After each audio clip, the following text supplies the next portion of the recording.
In this week's episode of WTHS, we reminisce back on the tradition of Tupelo Boys and get a look at how the Tupelo Ballet is preparing for their upcoming productions. Hey Alexis. Hey Maddie. Didn't you hear TikTok is getting banned? Yeah, let's check it out.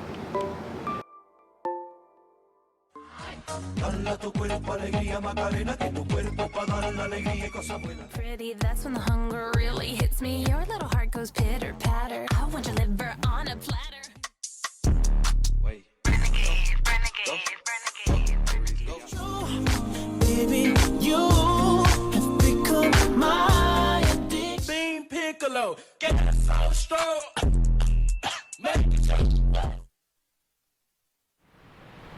Welcome back to this week's edition of WTHS News. I'm Mara Giorgenti. The student section at our football games is notoriously known for our Tupelo Boys, who have just recently won Student Section of the Week for Mississippi by StudentSectionReport.com. But there is more to this fun group of guys than meets the eye. Sarah has more.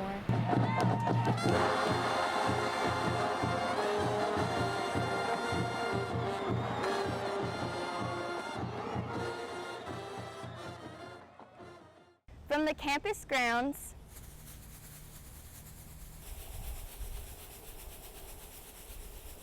to the student section, the Tupelo Boys have been a THS staple for school spirit since 1993. The Tupelo Boys consist of 6 senior boys who share the love of bringing the energy to our athletic events. Senior Aaron Freelo is this year's T, and like his other members, he says that he's thankful that this year's group was not forgotten. I'm looking forward to doing the hype videos because those are really fun. Like last Friday when we did the one just us walking off the bus, I thought that was really cool. And I'm just also looking forward to being a part of the best hype crew in the state. A lot like Aaron Freelo, former graduate Alex Hargett represented the Golden Wave spirit when he was a senior. I was a Tupelo boy in 2008 to 2009. I was the letter U. Probably the most fun I had was during the pep rallies. We were in charge of putting together a little skits. Right before the team would come out, we would get everybody hyped up.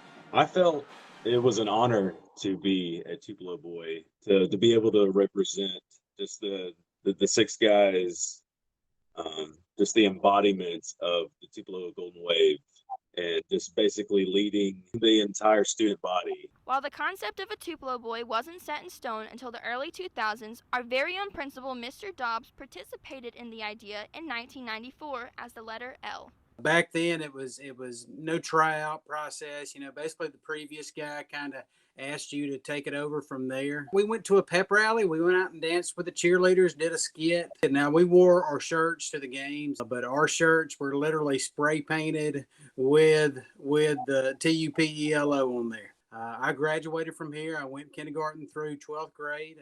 This is the only place I've worked. This is the place that, my parents worked. I love this saying right here, you get what you put in. You'll blink your eyes and this year will be gone, and, soak it in. You were selected, you had to try out for this, and you were selected for a reason. And that reason was to be an example of what the Tupelo High School spirit is here at Tupelo High School. Sarah Bazell, WTHS News. Thanks, Sarah. From the bleachers to the field, Paris is back to give us another update on this week's sports. I'm Paris Lehman, and welcome back to This Week's Sports.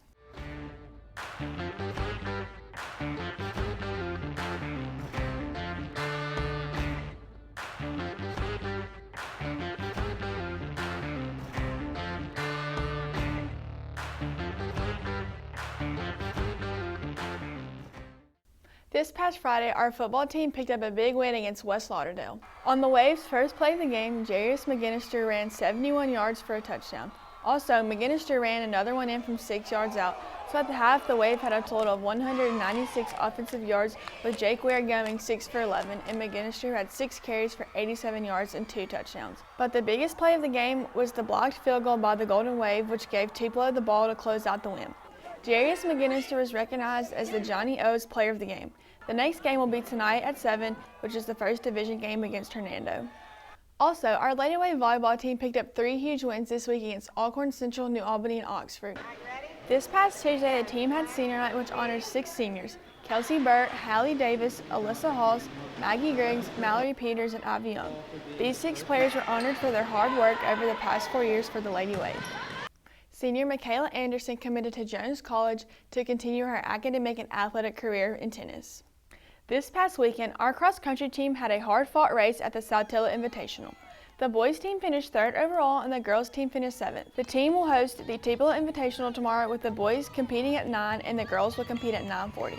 That's all we have for this week's sports. Be sure to tune in next week for game and meet results. Thanks, Paris.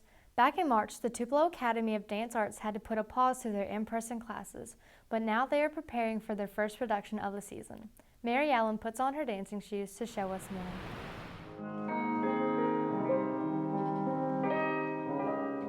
Tupelo Ballet plays a huge role in our community. Many of our very own students here at the high school attend classes at the Tupelo Academy of Dance Arts after school. COVID-19 has forced the studio to alter the way a lot of things are done this school year. Senior Mary Conley Wilson and Junior Lucy Johnston discuss some of the changes that have been made to keep all the dancers safe and healthy. This year at dance has been very different because we've had to wear masks and follow social distancing guidelines throughout classes, auditions, and performances. Another precaution we take is just getting our temperatures checked before going into the room. Although things are running smoothly at the studio right now, there was a time back in the spring when classes had to be canceled until further notice. When the outbreak was officially announced as a global pandemic, the teachers, including Sue Ann Messer, were forced to find a new way for the dancers to practice. During quarantine, we decided that Zoom classes would be probably the best way to go. We did them for a month and a half, so kids were able to stay in shape, continue to learn, continue to grow in their dancing, and so when we came back in the fall or the summer, people weren't as far behind as they probably could have been. For most Tupelo Ballet dancers, including myself, the Nutcracker Ballet is something we look forward to all year. Auditions have taken place, and practices will start soon. However, a lot of key elements to the production may look a little different this year. For Nutcracker this year, we're very excited that it's happening.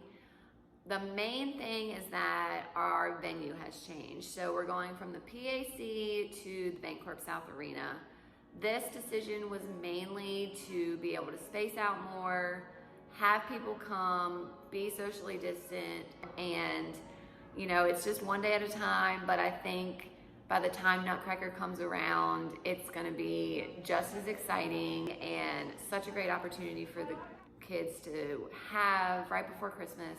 With everything that has been turned upside down for high school students, and especially seniors this year, due to the coronavirus, the dancers are especially looking forward to having a somewhat normal Nutcracker performance. Really looking forward to the Nutcracker, which is coming up in the next few months.